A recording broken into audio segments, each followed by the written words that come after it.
Has the government ever done something that you didn't particularly appreciate? I'm pretty confident that everybody watching this video would probably say yes. And it's been like this since the dawn of civilization. We're not in control of the government. We don't get to make the decisions. So sometimes we don't understand the rationale that goes into a certain law being passed or that goes into a certain court ruling. But even in instances where we don't particularly agree with or appreciate the actions of our government, the Bible tells us that we still must be subject to it. Romans 13, verse 1, tells us that every person is to be in subjection to the governing authorities. For there is no authority except from God, and those which exist are established by God. We see in this verse that the governments themselves wouldn't have any power if God didn't provide for them to be in that position. But what does this mean for us?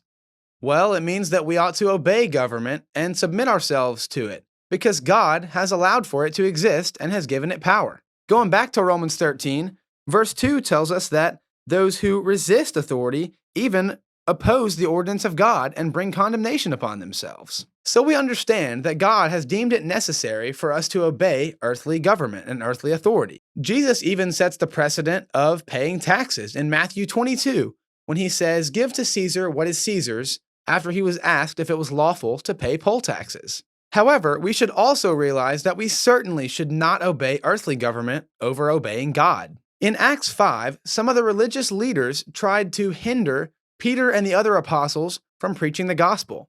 Their response in verse 28 of the chapter, "We must obey God rather than men," tells us that we should do the same. They had their priorities straight, and they did obey the earthly law up to the point where it contrasted God's law.